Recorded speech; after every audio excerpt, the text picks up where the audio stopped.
Hello, good evening, good morning, everyone.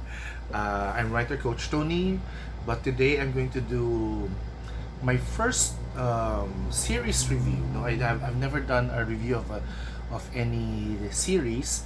It's not a TV series. It's a YouTube series. Because some of my friends are asking me my opinion about this type of series. So recently, I think about a year ago, Thailand came out with um,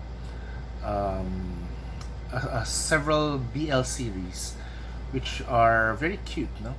And apparently, the Philippines has caught up with them already. So right now, there are several BL. So BL means boys love. I don't know why it's going that way, but that's what they call it, boys love. It's targeted not for the heterosexual market, it's for the LGBT, no, actually just the gay market of any country, no? But it's the ones I'm going to discuss today will be for the BL market here in the Philippines, for the gay market here in the Philippines. So this is going to be the first series, YouTube series I'm going to talk about, no? Because most reviews I've done are on movies and books. So anyway, the I've been watching series, actually YouTube series before, but mostly from the West, not from England, from the United States, and I told my brother about it, and I said they're very catchy. No, it's like watching Sex and the City, but within 9 minutes. No, so there are 10 episodes, and each episode is like 9 minutes only. So it's like a very short film, very catchy, and the story is very light, no? And then I'm also a fan of a Spanish horror company. I think they're called Artes. They do horror series, no? So it's like 12 minutes. It's all horror, so it's so fun to watch. So before, I used to snub short films, no, um, short films, yeah, stories on films, but within 12 minutes. Usually I just snub them because I prefer the long film. But now I realized they're fun to watch, no? So anyway, today I'm going to talk about Hello Stranger. It's a BL series. And it stars Tony Labrusca and JC Alcantara, and a host of other new faces. So they've. Oh, I thought they had many episodes already, but what I heard is they're releasing like an episode every week, which is good, and which my friends hate, because now today's generation is used to watching stuff when they need it, no? But I grew up.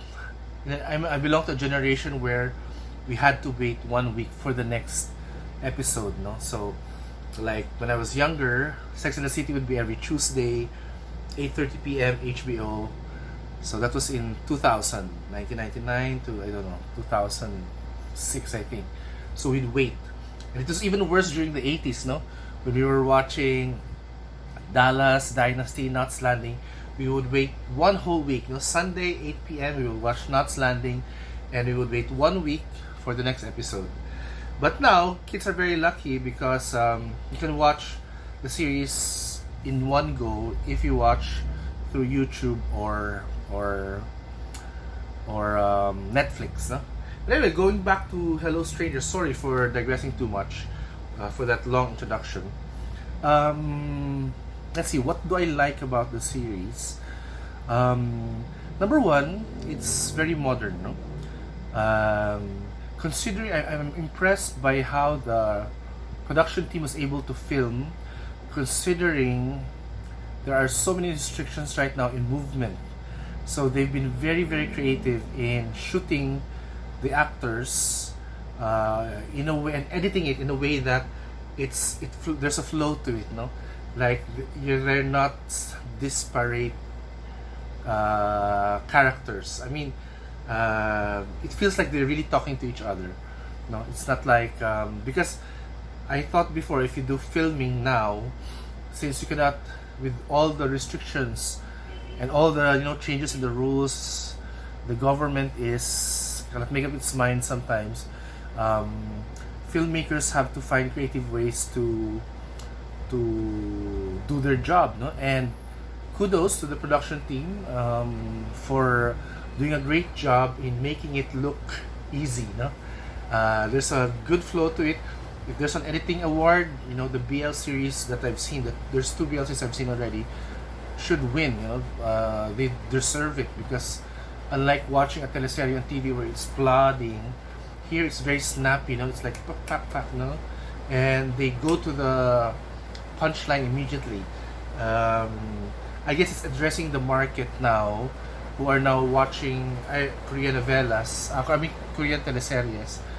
They want the action to move forward quickly, and I think that's what these BLs are also addressing. So number one, I'm impressed with the production value, with how the editing is. Considering the restrictions we have now for filming, they make it look so easy. They make it look so professional. And I told my brother about it, and he said, "Oh, because that's from this station, and that station is always very professional, in doing their job." Considering their station is also suffering right now, but anyway, we're praying that they'll be back on their feet soon.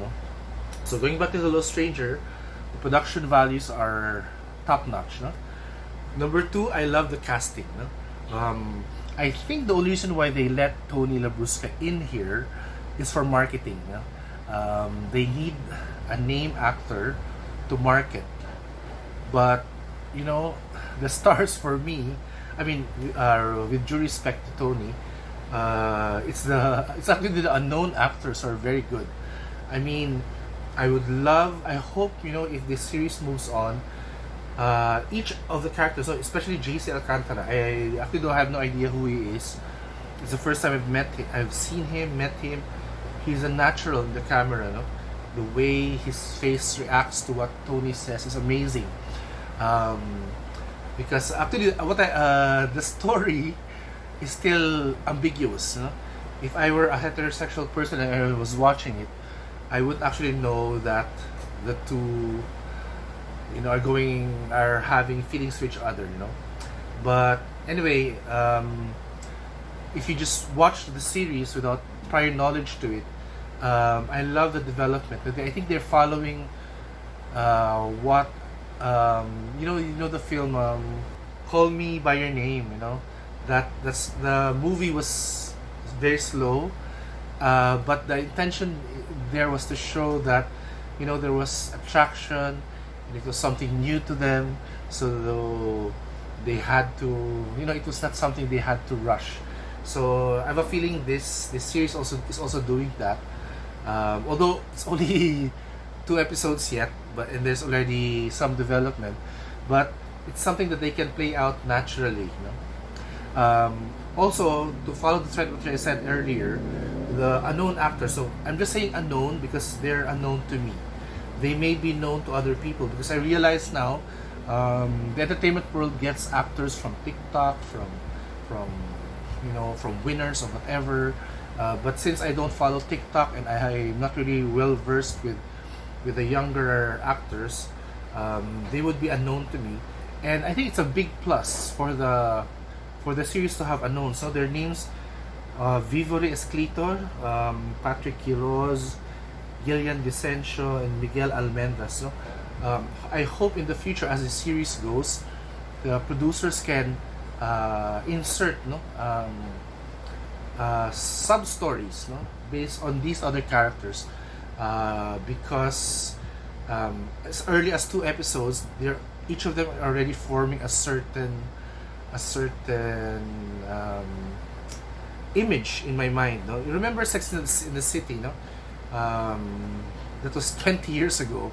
But if you say Samantha, you'd know who Samantha is. You know her backstory. You know who she is as a person. So although in that series all 4 of them had almost equal status, but even then, what I'm saying is each of these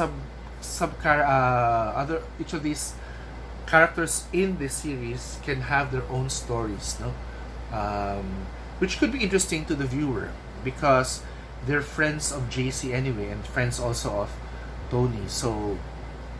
Um, so instead of just focusing on Tony and JC, the producers can also focus a bit of time on the other actors, because they're actually very good. No? They're very natural. Um, some of them are very funny. They're cute to look at. Uh, they're not only eye candy, but they can also act very well. No, actually the only I think the only reason they put Tony here is for the marketing. I said it already. No, but anyway, he I think he's the magnet that would attract other people, other gay men to watch this, because he does look handsome.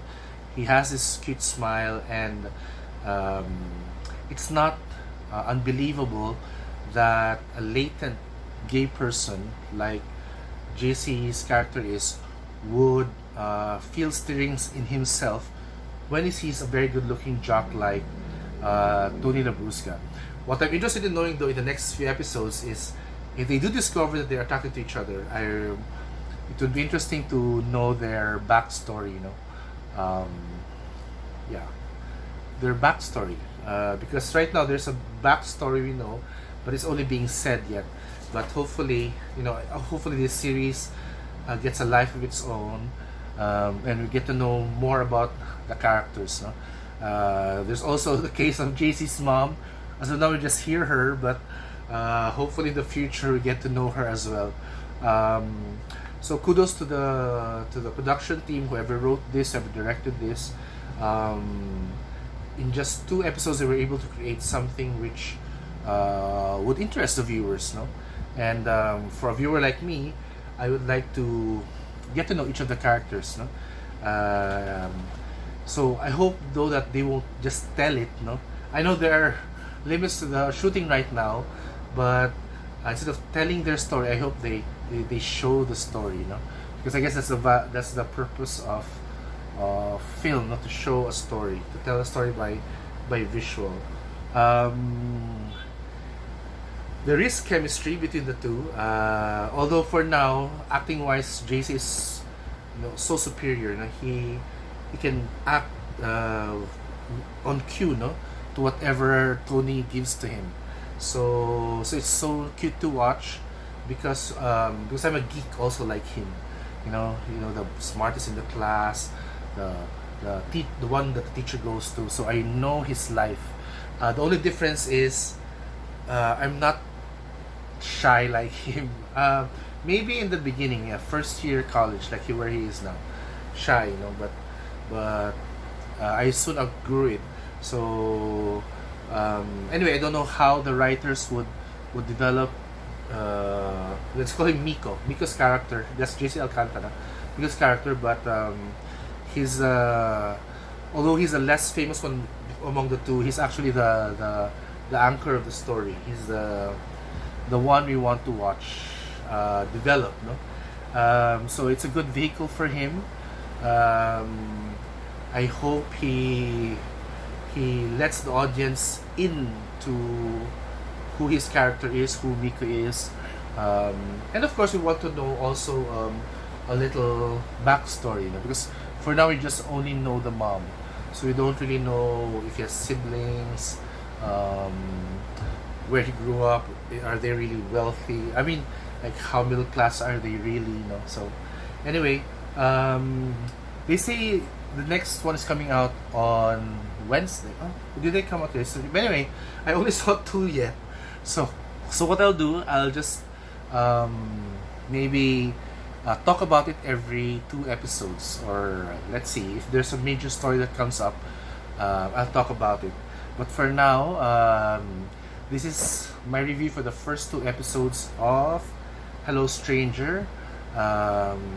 It's something I'm going to look forward to. My taste in series is a bit different because I grew up with Western series, no? So I'm not so accustomed to the cutesy stuff. But I guess this series is geared towards a much younger age, no? So I totally get why they have to be cute to each other. Otherwise, there would be no selling point, no. But the producers, the director, the writers have created a correct balance, no, of not alienating the older market, which is me, because I'm much older than these guys would actually be my kids. So anyway, in real life, no. So they're at that age where they could be my kids. So anyway, looking forward to watching the next few episodes. I'm happy that although the idea is the same, no, with all the other BL series, they have different settings, different backgrounds of characters, and the stories are, although same in theme, they they're going in a direction which are different from each other. So anyway, thank you very much for watching my video. My cat is disturbing my camera, that's why it's moving. So please follow me on my Instagram, my Twitter, and my Facebook, and please subscribe to my channel, so you get to know more BL series. Take care, everyone, and keep safe.